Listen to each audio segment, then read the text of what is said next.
నమస్తే కంచర్ల మీడియాకి స్వాగతం. నేను రేవతి. ముందుగా హెడ్లైన్స్ చూద్దాం.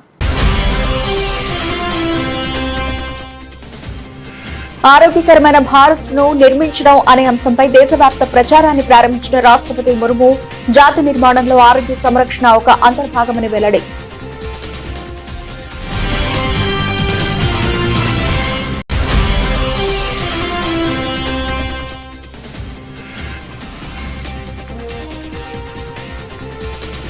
సేవా తీర్థలో తొలి కేబినెట్ భేటీ, కీలక నిర్ణయాలు తీసుకున్న కేంద్రం.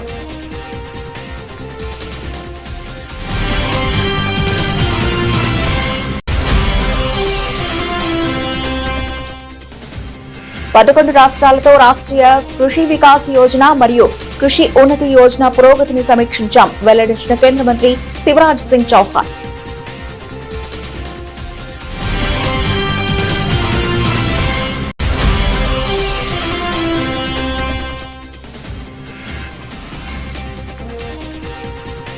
తెలంగాణలో ఇంటర్ పరీక్షలు ప్రారంభం, పరీక్షా కేంద్రాల వద్ద ప్రత్యేక ఏర్పాట్లు చేసిన విద్యాశాఖ.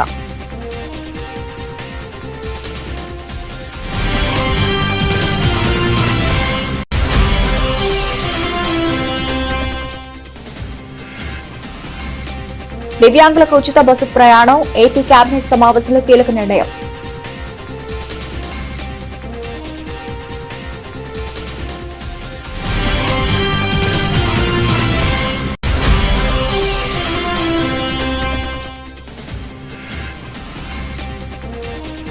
నందీశ్వర విగ్రహ ప్రతిష్ఠ మహోత్సవంలో పాల్గొన్న మాజీ సీఎం వైఎస్ జగన్ ప్రత్యేక పూజల్లో పాల్గొని పూర్ణాహుతి సమర్పించిన వైసీపీ అధినేత.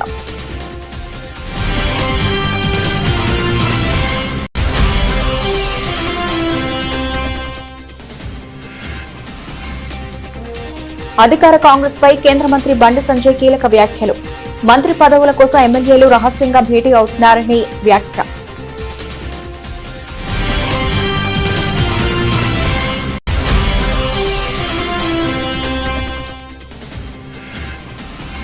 బాబు పవన్ కళ్యాణ్ మత రాజకీయాలు చేస్తున్నారు, ఆధారాలతో వివరించిన మాజీ మంత్రి పేర్ని నాని.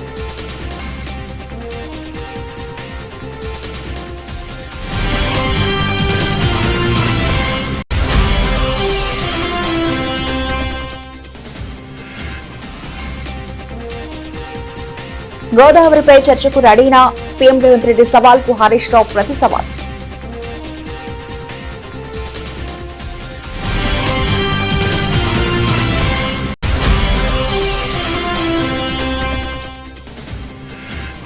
తనను క్రిస్టియన్ అంటూ చేస్తున్న ప్రచారాన్ని తిప్పికొడుతూ భూమన ఎదురుదాడి. తన కుమార్తె వివాహం హిందూ సంప్రదాయ ప్రకారమే జరిగిందని స్పష్టీకరణ.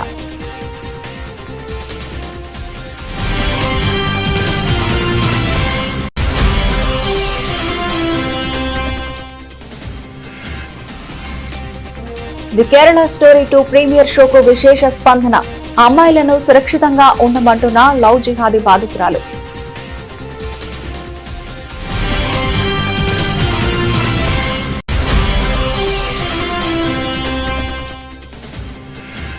బలమైన రికవరీతో ఓపెన్ అయిన భారత స్టాక్ మార్కెట్లు. సెన్సెక్స్ దాదాపు 600 పాయింట్లు, నిఫ్టీ దాదాపు 200 పాయింట్లు పెరుగుదల.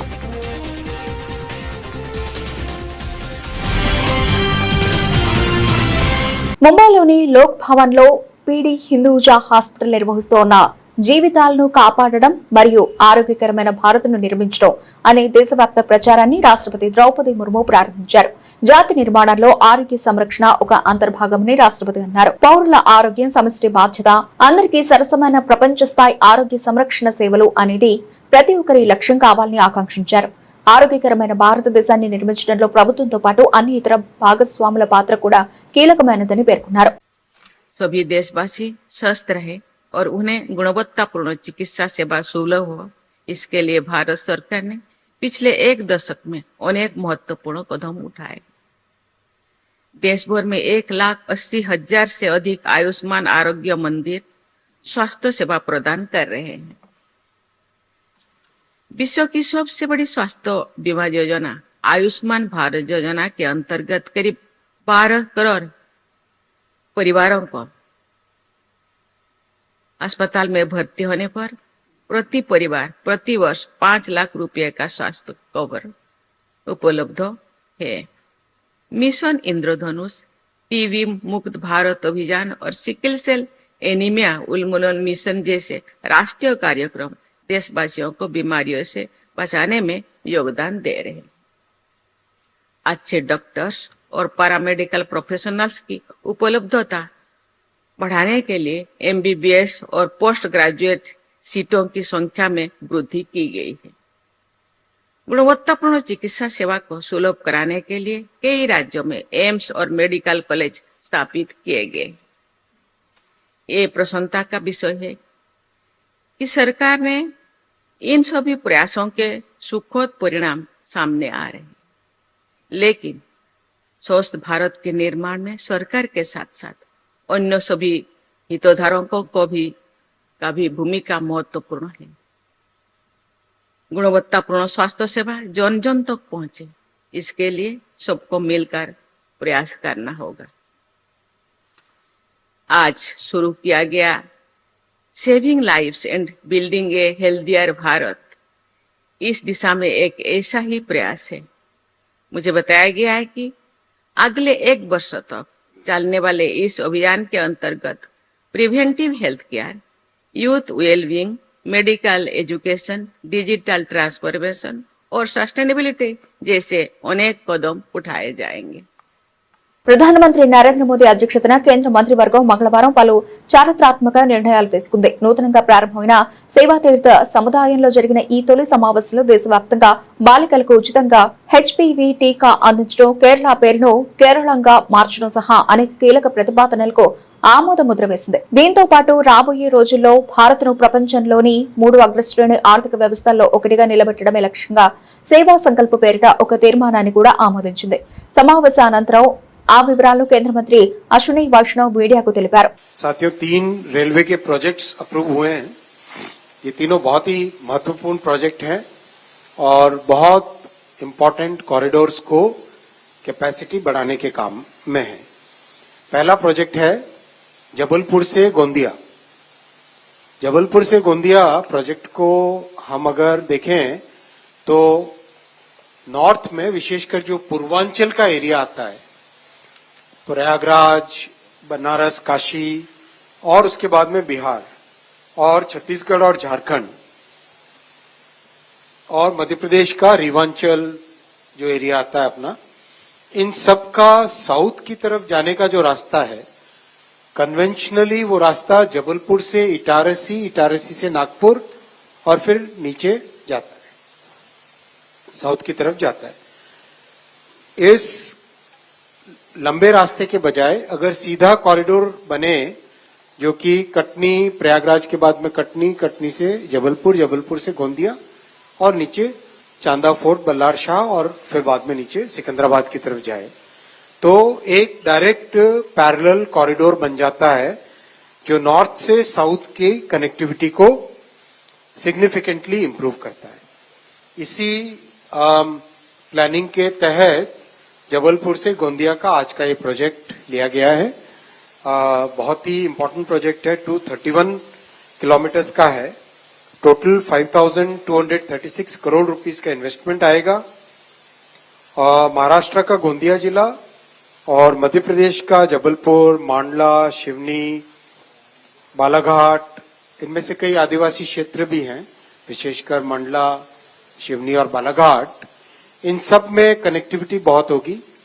कुछ वाइल्ड लाइफ एरिया से भी जाता है, इसलिए इसमें स्पेशल प्रोविजन भी रखा गया है वाइल्ड लाइफ के लिए, अंडरपासेस का और फेंसिंग का। 11 రాష్ట్రాలతో రాష్ట్రీయ కృషి వికాస్ యోజన మరియు కృషి ఉన్నతి యోజన పురోగతిని సమీక్షించినట్లు కేంద్ర వ్యవసాయ శాఖ మంత్రి శివరాజ్ సింగ్ చౌహాన్ స్పష్టం చేశారు. దీని ద్వారా ప్రజలకు ప్రయోజనం చేకూరుతుందని వెల్లడించారు. దీనిపై మరింత అధ్యయనం చేస్తామన్నారు. RKVY और कृषि उन्नति योजना की प्रगति की मैंने समीक्षा की है। आसाम, अरुणाचल प्रदेश, बिहार, गुजरात, उत्तराखंड, त्रिपुरा, महाराष्ट्र, राजस्थान, केरल, मध्य प्रदेश, हरियाणा। चूंकि ईयर एंड आ रहा है, इसलिए समय पर जो राशि केंद्र सरकार के द्वारा इन दोनों योजनाओं में दी गई है वो ठीक से खर्च हो जाए और उसका बेहतर उपयोग किसानों के हित में हो सके, इसलिए राज्यवार और योजनावार भी, क्योंकि दोनों योजनाओं में मिला के दोनों कृषि उन्नति और RKVY में मिला के 18 योजनाएं चलती है। उनकी प्रगति की समीक्षा करके मैंने आग्रह किया है कि पैसा ठीक ढंग से लेकिन तेजी से खर्च करें, ताकि 31 मार्च तक सारी राशि खर्च करके हम किसानों का कल्याण कर सकें, उनके हित में काम कर सकें। राज्यों ने मुझे भरोसा दिलाया है कि वो तेजी से काम करेंगे, जिन राज्यों में भी खर्च कम हुआ है, और समय पर पूरी राशि बेहतर ढंग से किसानों के हित में इन योजनाओं पर खर्च करेंगे। अलग अलग राज्यों ने मुझसे, भारत सरकार से, ये रबी सीजन के अलग अलग फसलें हैं उनकी खरीदी की स्वीकृति देने का आग्रह किया था। उनमें मध्य प्रदेश को चना और मसूर की खरीदी की स्वीकृति दी जा रही है। राजस्थान को भी चना और सरसों खरीदना है तो उसकी अनुमति भी उनको दी गई है। चना और सरसों की खरीद गुजरात राज्य में चाही गई है, वो भी हम कर रहे हैं। और चने का आग्रह महाराष्ट्र ने भी किया था, तो महाराष्ट्र को भी चने खरीदी की स्वीकृति दे रहे हैं। तो चना, मसूर और सरसों, इसकी खरीदी की अनुमति भी मिनिमम सपोर्ट प्राइस पर अलग अलग राज्यों को दी है, ताकि किसानों को उनके उत्पादन का मिनिमम सपोर्ट प्राइस के हिसाब से ठीक दाम मिल सके। తెలంగాణలో ఇంటర్మీడియట్ పరీక్షలు ప్రారంభమయ్యాయి. బుధవారం ఉదయం 9 గంటలకు ఫస్ట్ ఇయర్ పరీక్షలు ప్రారంభమయ్యాయి. రేపటి నుంచి సెకండ్ ఇయర్ పరీక్షలు ప్రారంభం కానున్నాయి. ఇంటర్ పరీక్షల కోసం రాష్ట్రంలోని 33 జిల్లాల్లో 1495 పరీక్షా కేంద్రాలను ఏర్పాటు చేశారు. మొత్తం 9.97 లక్షల మంది పరీక్షలకు హాజరవుతున్నారు. ఇంటర్ పరీక్షలకు హాల్ టికెట్ ఉంటేనే అనుమతిస్తున్నారు. వెబ్సైట్ నుంచి డౌన్లోడ్ చేసుకున్న హాల్ టికెట్లను పరీక్షకు అనుమతిస్తారు. హాల్ టికెట్ పై ప్రిన్సిపల్ సంతకం లేకపోయినా ఎంట్రీ ఉంటుంది. ఒక్క హాల్ టికెట్ వెంట ఉంటే సరిపోతుంది. ఎలాంటి గుర్తింపు పత్రాలు అవసరం లేదు. తాజాగా సమాధాన పత్రాల మూల్యాంకనం షెడ్యూల్ ను ఎంట్రీ బోర్డు ప్రకటించింది. మార్చి 4 నుంచి సంస్కృతం పేపర్ల మూల్యాంకనం ప్రారంభమవుతుంది. మార్చి 15 నుంచి మొదటి విడత, మార్చి 18 నుంచి రెండవ విడత, మార్చి 20 నుంచి మూడవ విడత మూల్యాంకనం ప్రారంభమవుతుంది. ఏప్రిల్ 2వ వారంలో ఫలితాలు విడుదల చేస్తారు.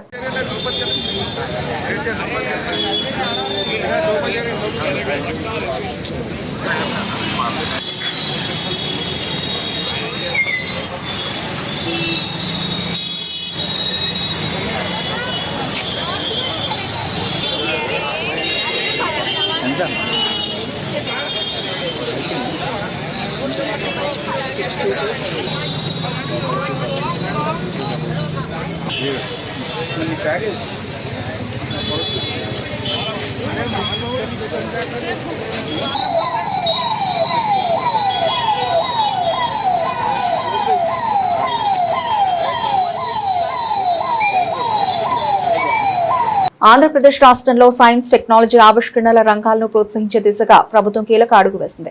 ముఖ్యమంత్రి చంద్రబాబు అధ్యక్షతన సచివాలయంలో జరిగిన మంత్రివర్గ సమావేశంలో సైన్స్, టెక్నాలజీ అండ్ ఇన్నోవేషన్ పేరిట కొత్త శాఖను ఏర్పాటు చేసే ప్రతిపాదనకు ఆమోదముద్ర వేశారు. రాష్ట్రంలో శాస్త్ర సాంకేతిక రంగాల్లో పాలనా సౌలభ్యం పెంచి అభివృద్ధిని వేగవంతం చేయడమే లక్ష్యంగా ఈ నిర్ణయం తీసుకున్నారు. ఈ సమావేశంలో మొత్తం 55 అజెండా అంశాలపై చర్చించి పలు కీలక నిర్ణయాలు తీసుకున్నారు. వీటిలో ముఖ్యంగా ధృవీకరణ పత్రాలు కలిగిన దివ్యాంగులకు ఆర్టీసీ బస్సులో ఉచిత ప్రయాణ సౌకర్యం కల్పించేందుకు కేబినెట్ ఏకగ్రీవంగా ఆమోదం తెలిపింది. పారిశ్రామికంగా రాష్ట్రాన్ని ముందుకు నడిపే క్రమంలో విశాఖపట్నంలో 2,387 కోట్ల రూపాయలతో సెమీ కండక్టర్ పరిశ్రమ ఏర్పాటుకు గ్రీన్ సిగ్నల్ ఇచ్చారు. అదేవిధంగా విశాఖపట్నం, కాకినాడ, రాజమండ్రి, చీరాల, తిరుపతి, సత్యసాయి జిల్లాలో పర్యాటక ప్రాజెక్టులతో పాటు సౌర, పవన, హైబ్రిడ్ ఇంధన ప్రాజెక్టులకు కూడా మంత్రి మండలి ఆమోదం తెలిపింది. దేవాలయాలు మన సంస్కృతి సంప్రదాయాల ప్రతీకలని, భక్తి మార్గం ద్వారా సమాజంలో శాంతి, సౌభ్రాతృత్వం పెంపొందుతాయని వైఎస్ఆర్సీపీ అధినేత వైఎస్ జగన్ అన్నారు. పులివెందులలో 2వ రోజు పర్యటన సందర్భంగా వైఎస్ జగన్ నందిపల్లిలోని నందీశ్వర ఆలయంలో నూతన విగ్రహ ప్రతిష్ఠ, కుంభాభిషేక మహోత్సవంలో పాల్గొన్నారు. ఈ సందర్భంగా ఆలయ అర్చకులు, వేద పండితులు నిర్వహించిన ప్రత్యేక పూజల హోమాల్లో వైఎస్ జగన్ పాల్గొన్నారు. ప్రత్యేక పూజల నేపథ్యంలో సంప్రదాయ దుస్తులు ధరించి స్వామివారికి భక్త శ్రద్ధలతో అభిషేకాలు నిర్వహించారు. అనంతరం వేద పండితుల ఆశీర్వచనం స్వీకరించారు. ఈ సందర్భంగా వైఎస్ జగన్ మాట్లాడుతూ, దేవాలయాలు మన సంస్కృతి సంప్రదాయాల ప్రతీకలని, భక్తి మార్గం ద్వారా సమాజంలో శాంతి, సౌభ్రాతృత్వం పెంపొందిస్తాయి. గ్రామీణ ప్రాంతాల్లో ఆలయాల అభివృద్ధి, పునర్నిర్మాణం ద్వారా ఆధ్యాత్మిక చైతన్యం మరింత విస్తరిస్తుంది అని అన్నారు. కర్ణాటకలో మాదిరిగా తెలంగాణలో కూడా అధికార కాంగ్రెస్ పార్టీలో ముస్లిం ప్రారంభమైందని కేంద్ర మంత్రి బండి సంజయ్ వ్యాఖ్యానించారు. 25 మంది కాంగ్రెస్ ఎమ్మెల్యేలు ఫోన్లో మాట్లాడుకున్నారని చెప్పారు. మంత్రి పదవుల కోసం 2 జిల్లాల ఎమ్మెల్యేలు రహస్య భేటీలు నిర్వహించారన్నారు. కరీంనగర్ పార్లమెంటరీ నియోజకవర్గ పరిధిలోని మున్సిపాలిటీల కౌన్సిలర్లు, కరీంనగర్ మేయర్, డిప్యూటీ మేయర్లను పార్టీ రాష్ట్ర కార్యాలయంలో సన్మానించారు. తర్వాత పాత బస్తీలోని భాగ్యలక్ష్మి అమ్మవారి గుడిని దర్శించి ప్రత్యేక పూజలు చేశారు. ఈ సందర్భంగా జరిగిన సభలో సంజయ్ మాట్లాడుతూ 8 మంది కాంగ్రెస్ ఎమ్మెల్యేలు ఓ చోట రహస్యంగా భేటీ అయ్యారు. మంత్రుల కమిషన్లు, కలెక్షన్లపై చర్చించుకున్నారని తెలిపారు. ఆ రోజు ఎంఎం పార్టీతో కుమ్మకే బీఆర్ఎస్ పార్టీ అడ్డుకునే ప్రయత్నం చేసింది. ఈ రోజు తెలంగాణ రాష్ట్రంలో అవే పరిస్థితులు. కాంగ్రెస్ పార్టీ ప్రభుత్వం వచ్చిన తర్వాత 27 నెలల్లో ఈ తెలంగాణ రాష్ట్రంలో హిందువుల పరిస్థితి ఏ విధంగా ఉందో ఒక్కసారి హిందూ సమాజం ఆలోచించుకోవాలి. జీహెచ్ఎంసీ ఎన్నికల్లో భారతీయ జనతా పార్టీ అభ్యర్థులు 48 మందిని గెలిపించారు కాబట్టే ఇవాళ అడుగడుగునా మా కార్పొరేటర్లు హిందూ సమాజానికి ఏ ఆపోజిషన్ అడ్డుకున్నారు ఇవాళ. కానీ ఈ రోజు ఏం జరుగుతుందో ఒకసారి హిందూ సమాజం ఆలోచించాలి. ఇవాళ కాంగ్రెస్ పార్టీ, ఎంఏ పార్టీ కుట్రలు అన్నీ సిగ్గుండాలే. కాంగ్రెస్ పార్టీలకు, బీఆర్ఎస్ పార్టీలకు సిగ్గుండాలే. ఎవడు ఏ ప్రభుత్వం వచ్చినా, బీఆర్ఎస్ వచ్చినా, కాంగ్రెస్ వచ్చినా మా బూట్లు నాకాలే, మా కాళ్ళ కింద వాడు బతకాలే అని చెప్పి ఎంఏ పార్టీ వారిని ఇచ్చినా కూడా సిగ్గు లేకుండా ఇలా కాంగ్రెస్, బీఆర్ఎస్ వాళ్ళు ఎంఏ పార్టీని బూట్లు నాకు ఇలా బతుకు మీ బతికే ఎందుకో అర్థం కాదు. ఇప్పటికి మీరు బతికే రానేనట్టుండి వాళ్ళ కాంగ్రెస్ పార్టీలో, బీఆర్ఎస్ పార్టీలో ఉన్న హిందూ నాయకులారా, హిందూ కార్యకర్తలారా, నేను రెచ్చగొడతానని వాస్తవాలు చెప్తున్నాను. నేను మీ లోపల హిందూ రక్తం ప్రవహిస్తే, మీరు నిజంగా హిందువులైతే, మీలో పౌరుషం ఉంటే ఆ పార్టీ నిష్పట్టండి. కాషాయం జెండా పట్టుకొని ఇలా భాగ్యలక్ష్మి అమ్మవారి టెంపుల్ సాక్షిగా జై శ్రీరామాన్ని గడ్డించండి. ధర్మం కోసం, దేశం కోసం, సమాజం కోసం పనిచేసేటువంటి ఒక సంకల్పం తీసుకొని రావాల్సిందిగా నేను 2 పార్టీల కార్యకర్తలకు అప్పీల్ చేస్తున్నాను. అరే 27 నెలలే కాంగ్రెస్ పార్టీ ప్రభుత్వం వచ్చి సికింద్రాబాద్ లో ముత్యాలమ్మ గుడి దాడి, జుబ్లీస్ లో పెద్దమ్మ గుడి మీద దాడి, సంతోష్ నగర్ లో దేవాలయం మీద దాడి, జుక్కల్లో దుర్గామాత అమ్మవారి మీద దాడి, శంషాబాద్ లో దేవాలయాల విధ్వంసం, పాత బస్తులు విధ్వంసం, రాత్రికి రాత్రి నిన్న రాత్రి చాయంద్రానగుట్టలో పురాతన టెంపుల్, పవర్ఫుల్ టెంపుల్ అనేటువంటి నా ఆంజనేయ స్వామి మీద దాడి చేశారు. కలియుగ దైవం శ్రీ వెంకటేశ్వర స్వామి అంటే భయం లేకుండా కూటమి ప్రభుత్వం అసెంబ్లీని అబద్దాలకు వేదికగా మార్చుకుందని మాజీ మంత్రి పేర్ని వెంకటరామయ్య తీవ్రస్థాయిలో ధ్వజమెత్తారు. తిరుమల లడ్డూ నెయ్యి అంశంపై ప్రభుత్వం చేసిన చర్చ అంతా వైఎస్ జగన్ పై రాజకీయంగా బురద చల్లడానికేనని ఆయన స్పష్టం చేశారు. తాడేపల్లిలోని వైఎస్ఆర్సీపీ కేంద్ర కార్యాలయంలో మీడియాతో మాట్లాడుతూ హెరిటేజ్, ఇందాపూర్ డైరీల మధ్య ఉన్న అక్రమ సంబంధాలను కప్పిపుచ్చుకోవడానికే 5 రోజులు తాత్సారం చేసి ఇవాళ లడ్డూ వివాదాన్ని తెరపైకి తెచ్చారని స్పష్టం చేశారు. గతంలో లడ్డూలో జంతు కొవ్వు కలిసిందని గగ్గోలు పెట్టిన చంద్రబాబు, పవన్ కళ్యాణ్ అసెంబ్లీలో మాత్రం కల్తీ జరిగింది అంటూ మాట మార్చడం వారి ద్వంద్వ నీతిని నిదర్శనమని మండిపడ్డారు. నేను ఛాలెంజ్ చేస్తున్నాను నారా చంద్రబాబు నాయుడు గారు, మీకు చావు ఉంటే, మీలో నిజాయితీ ఉంటే, హైందవ మతం పట్ల మీకు నిబద్ధత ఉంటే, శ్రీ వెంకటేశ్వర స్వామి అంటే మీకు భక్తి ఉంటే, నేను ఛాలెంజ్ చేస్తున్నా. 2014 నుంచి ఈ రోజు దాకా తిరుమల తిరుపతి శ్రీ వెంకటేశ్వర స్వామి వారికి నెయ్యి సప్లై చేసిన ప్రతి కంపెనీ మూలాల్లోకి సిబిఐ చేత ఎంక్వైరీ చేయించే దమ్ము మీకుందా అడుగుతున్నాను. దమ్ముందా మిమ్మల్ని అడుగుతున్నాను. పవన్ కళ్యాణ్ గారు, మిమ్మల్ని కూడా ఛాలెంజ్ చేస్తాను. పవన్ కళ్యాణ్ గారు, 2014 నుంచి ఈ రోజు దాకా తిరుమల తిరుపతి శ్రీ వెంకటేశ్వర స్వామి నెయ్యి లడ్డూ తయారీకి వాడినటువంటి సప్లై చేసిన నెయ్యి కంపెనీల యొక్క భాగోతం, మూలాలు మొత్తం ఎవరెవరికి ఏం లింకులు ఉన్నాయి, ఈ మాఫియాలు ఎవడెవడున్నాడు మొత్తం ఎంక్వైరీ చేయించే దమ్ము మీకుందా అని అడుగుతున్నా. ఛాలెంజ్ చేస్తున్నా. చేయండి అండి.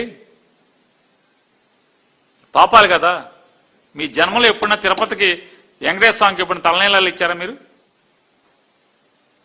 మీ తండ్రి చచ్చిపోతే, తల్లి చనిపోతే జుట్టు తీశారా మీరు కర్మకాండలు పెట్టి? మీరు హిందువు అని ఎలా నమ్మాలి మిమ్మల్ని? తల్లిదండ్రులు చచ్చిపోతే ఒక్కరోజు కూడా తిరుపతికి గుండె ఉన్నవాళ్ళు.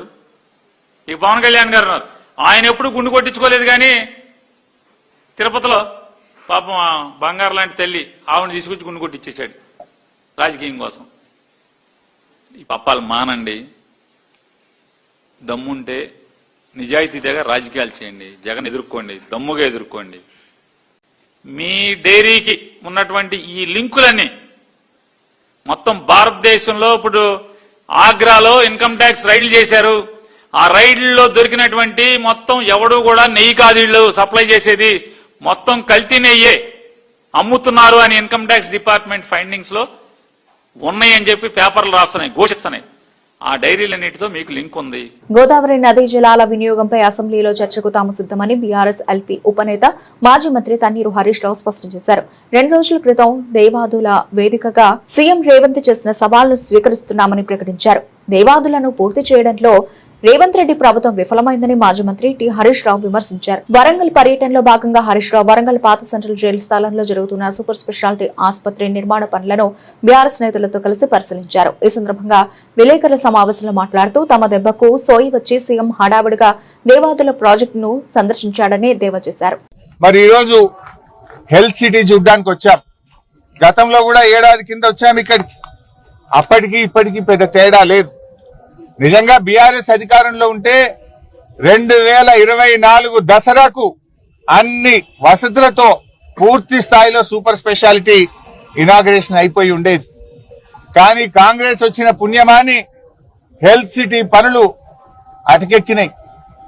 రేవంత్ రెడ్డి గారి ధ్యాసంతా ఫ్యూచర్ సిటీ, కేసీఆర్ గారు ధ్యాసనేమో హెల్త్ సిటీ అయితే రేవంత్ రెడ్డిని ఫ్యూచర్ సిటీ.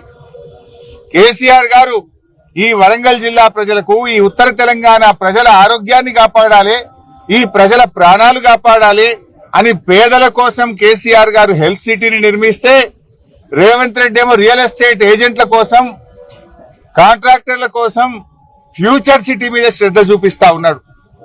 కేసీఆర్ గారి శ్రద్ధ హెల్త్ సిటీ అయితే రేవంత్ రెడ్డి శ్రద్ధ ఫ్యూచర్ సిటీ. కేసీఆర్ గారి ఆలోచన పేదల ప్రాణాలు కాపాడడం, పేదలకు వైద్యాన్ని అందుబాటులోకి తేవడం. రేవంత్ రెడ్డి ఆలోచన రియల్ ఎస్టేట్ వ్యాపారము, కాంట్రాక్టర్లకు పనులు అప్పచెప్పడం. ఇది కేసీఆర్ గారికి రేవంత్ రెడ్డికి ఉన్న తేడా. నిజంగా ఆ ఫ్యూచర్ సిటీ మీద నువ్వు పెట్టినటువంటి శ్రద్ధ ఒక 10% హెల్త్ సిటీ మీద పెట్టినా ఈ పాటికి పూర్తి అయిపోయేది. నిజంగా చెప్పాలంటే ఇది ఈ ఆలస్యానికి కారణం ఇండెసిసివ్నెస్, నేరపూరిత ప్రభుత్వ నిర్లక్ష్యం వల్లనే హెల్త్ సిటీ పనులు ఆలస్యం అవుతా ఉన్నాయి. నీ ప్రభుత్వం అధికారంలోకి వచ్చి 2.5 సంవత్సరాలైనా హెల్త్ సిటీ ఎక్కడేసిన గొంగలి అక్కడే అన్నట్టుగా ఉన్నది. అప్పటికే 24 అంతస్తులు కేసీఆర్ గారు స్లాబులు కూడా వేసిపోయినాం. మేము కేవలం ఫినిషింగ్ వర్క్స్ చేయడానికి 2.5 సంవత్సరాలు కావాలా? 2.5 సంవత్సరాల నిర్లక్ష్యం దేనికోసం? ఇవాళ చాలా పనులు తొలగించారు. వైసీపీ నేత టీటీడీ మాజీ చైర్మన్ భూమన కరుణాకర్ రెడ్డి కూటమి ప్రభుత్వంపై తీవ్రస్థాయిలో విరుచుకుపడ్డారు. తనను క్రిస్టియన్ అంటూ చేస్తున్న ప్రచారాన్ని తిప్పికొడుతూ సీఎం చంద్రబాబు, మంత్రి నారా లోకేష్, డిప్యూటీ సీఎం పవన్ కళ్యాణ్ల మత విశ్వాసాలపై సూటి ప్రశ్నలు సంధించారు. ఫోటోలను సాక్ష్యాలుగా చూపుతూ విమర్శనాస్త్రాలు సంధించారు. తన కుమార్తె వివాహం క్రైస్తవ మతం ప్రకారం జరిగిందని ఆరోపించడంపై భూమన తీవ్రంగా స్పందించారు. నా కుమార్తె వివాహం తిరుచానూరు అమ్మవారి ఆశీస్సులతో 30,000 మంది అతిథుల సమక్షంలో జరిగింది. ఆ పెళ్లికి మీ వియ్యంకుడు, నాకు ఆత్మీయుడైన బాలకృష్ణ, మీ తమ్ముడు, నా మిత్రుడైన నారా రామ్మూర్తి నాయుడు, 13 మంది హైకోర్టు న్యాయమూర్తులు హాజరయ్యారు అంటూ చంద్రబాబుపై భూమన ధ్వజమెత్తారు. ఈ క్రమంలో చంద్రబాబు, లోకేష్, పవన్లను లక్ష్యంగా చేసుకుని భూమన ఎదురుదాడికి దిగారు. నేను మా అమ్మాయికి క్రిస్టియన్ మ్యారేజ్ జరిపినానని చంద్రబాబు నాయుడు గారు ఒక ఫోటో కూడా వేసినారు.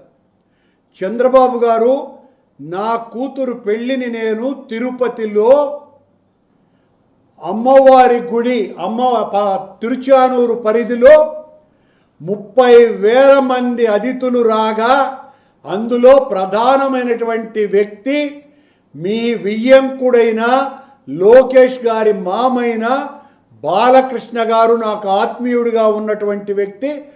ఆయన వచ్చి నా కూతురు పెళ్లికి అక్షింతలు వేసినారు. అలాగే మీ తమ్ముడు, నా స్నేహితుడు నారా రామ్మూర్తి నాయుడు కూడా ఆ పెళ్లికి వచ్చినారు. ఆ పెళ్లికి ఆనాడున్నటువంటి దాదాపు 13 మంది హైకోర్టు న్యాయమూర్తులు వచ్చినారు. నేను నా కూతురు పెళ్లిని హిందూ సాంప్రదాయం ప్రకారమే చేసినానని ఆ దేవదేవుని సాక్షిగా ప్రమాణం చేస్తున్నా. నా వియ్యంకులు చేసినటువంటి పెళ్లికి నేను నా కూతురు తండ్రిగా హాజరైనాను. ఇక్కడేం దాచుకొని నేను మీలాగా అబద్ధాలు చెప్పేటువంటి మనిషిని కాదు. నా కూతురు పెళ్లి నేను హిందూ సాంప్రదాయం ప్రకారం ఆలయ ప్రధాన అర్చకుడి దగ్గర నుంచి తిరుమల వేద పారాయణదారులందరూ వచ్చి నా కూతురు అల్లుడిని ఆశీర్వదించినారు దేవదేవుని సాక్షిగా. ఆ పెళ్లిలో వేద మంత్రోచ్చారణల మధ్యన నా కూతురి పెళ్లి జరిపినాను. మీరు శాసనసభలో ఆ ఫోటో వేసి నన్ను క్రిస్టియన్గా మీరు చూపిస్తే, చంద్రబాబు గారు ఇదిగో మీరు బైబిల్ పట్టుకొని ఉన్నారు, మీరు బైబిల్ పట్టుకున్నారు కాబట్టి నేను క్రిస్టియన్ అంటే 2023లో విడుదలైన ది కేరళ స్టోరీ చిత్రం దేశవ్యాప్తంగా సంచలనం సృష్టించింది. 2 ఏళ్ల విరామం తర్వాత దానికి సీక్వెల్ గా ది కేరళ స్టోరీ 2 చిత్రాన్ని కామాఖ్య నారాయణ్ సింగ్ రూపొందించారు. సెన్సార్ పూర్తి చేసుకున్న ఈ చిత్రాన్ని ఈ నెల 27న విడుదల చేయనున్నట్లు ప్రకటించారు. అయితే ఈ సినిమా ప్రీమియర్ షోను పలు చోట్ల ప్రదర్శించారు. ఈ చిత్రాన్ని వీక్షించిన బెంగాల్కు చెందిన లవ్ జిహాద్ బాధితులు కేరళ స్టోరీ 2 ప్రీమియర్ చూసిన తర్వాత అమ్మాయిలను సురక్షితంగా ఉండమని, ఉచ్చులో పడవద్దని చెబుతున్నారు. కొందరు అమ్మాయిలను ట్రాప్ చేయడానికి ప్రయత్నిస్తున్నారని ఓ యువతి మీడియాతో మాట్లాడారు. लड़की के साथ ना हो, मेरे साथ जो हुआ वो लड़के लोग ऐसे होते हैं जो हर एक चीज को फंसाया जाता है, हर एक सभी कोई को, और वो जो नहीं हमारे फैमिली वाले प्रोवाइड करते हैं वो ये करना चाहते हैं कि वो हमारे साथ खुश रहे, इसी कारण वो हर एक चीज को प्रोवाइड करते हैं. कहीं पार्क वगैरह, कोई ऑडिटोरियम वगैरह, कोई स्टेडियम वगैरह सब कुछ लेके जाते हैं वो लोग. और मैं चाहती हूँ कि जो मेरे साथ हुआ वो और किसी भी इंडिया के किसी भी लड़की के साथ, कोई भी कहीं के भी कोई लड़की के साथ ऐसा ना हो. इससे सीख मिला हमें कि जो जितने भी मुस्लिम लड़के होते हैं वो सभी कोई को फंसाया जाता है और ऐसा ना हो. భారత స్టాక్ మార్కెట్లు ఈ రోజు బలమైన రికవరీతో ప్రారంభమయ్యాయి. నిన్న ఐటీ స్టాక్ల భారీ అమ్మకాల వల్ల సెన్సెక్స్, నిఫ్టీ గణనీయంగా పడిపోయిన తర్వాత ఈ రోజు గ్యాప్ అప్ ఓపెనింగ్ తో బలంగా ఎగిశాయి. Nifty IT index rebound market ను ముందుకు తీసుకెళ్లింది. టాప్ గెయినర్ 2.53% పెరిగింది. అలాగే మంగళవారం 4.7 నుంచి 5% పడిపోయిన తర్వాత రికవరీ అయింది. ఇక Tech Mahindra, HCL Tech, Infosys, TCS, Wipro వంటి స్టాక్లు 2 నుండి 5% పెరిగాయి. బ్యాంకింగ్, ఆటో, ఎఫ్ఎంసీజీ, మెటల్స్ కూడా గ్రీన్ లో ఉన్నాయి. Broad market Nifty mid cap, small cap 0.5% పైకి లేచింది. బులెటిన్ ముగించే ముందు హెడ్లైన్స్ మరోసారి.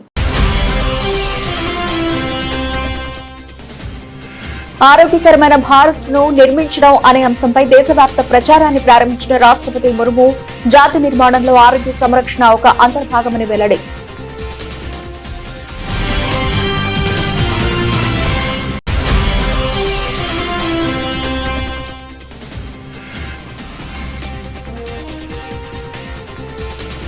సేవా తీర్థలో తొలి కేబినెట్ భేటీ, కీలక నిర్ణయాలు తీసుకున్న కేంద్రం.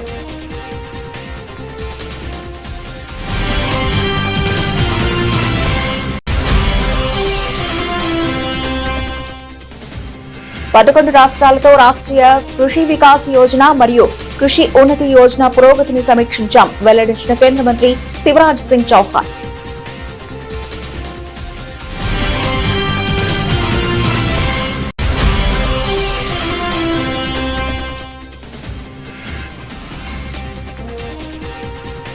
తెలంగాణలో ఇంటర్ పరీక్షలు ప్రారంభం, పరీక్షా కేంద్రాల వద్ద ప్రత్యేక ఏర్పాట్లు చేసిన విద్యాశాఖ.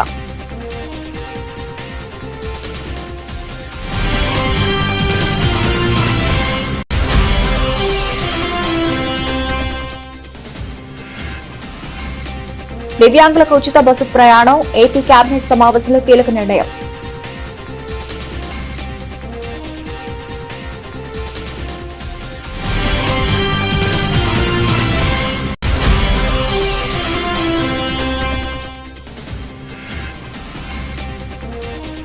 నందీశ్వర విగ్రహ ప్రతిష్ఠ మహోత్సవంలో పాల్గొన్న మాజీ సీఎం వైఎస్ జగన్, ప్రత్యేక పూజల్లో పాల్గొని పూర్ణాహుతి సమర్పించిన వైసీపీ అధినేత.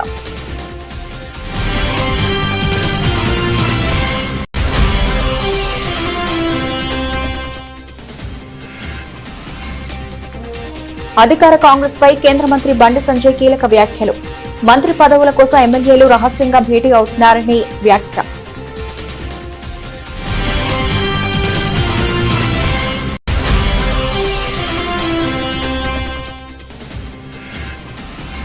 బాబు పవన్ కళ్యాణ్ మత రాజకీయాలు చేస్తున్నారు ఆధారాలతో వివరించిన మాజీ మంత్రి పేర్ని నాని.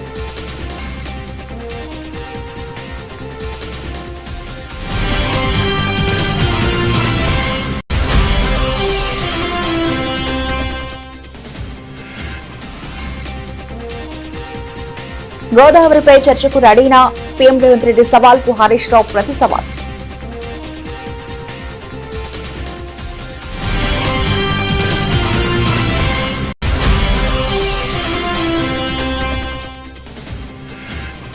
తనను క్రిస్టియన్ అంటూ చేస్తున్న ప్రచారాన్ని తిప్పికొడుతూ భూమన ఎదురుదాడి. తన కుమార్తె వివాహం హిందూ సంప్రదాయ ప్రకారమే జరిగిందని స్పష్టీకరణ.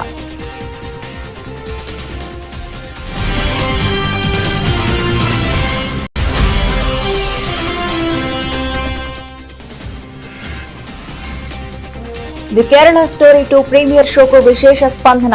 అమ్మాయిలను సురక్షితంగా ఉండమంటున్న లవ్ జిహాదీ బాధితురాలు.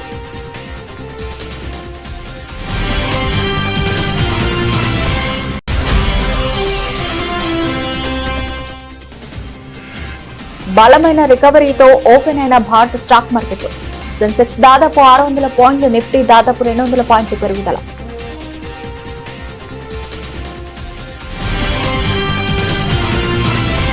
ఇవి బులెటిన్ అప్డేట్స్. మరిన్ని అప్డేట్స్ తో మళ్ళీ కలుద్దాం.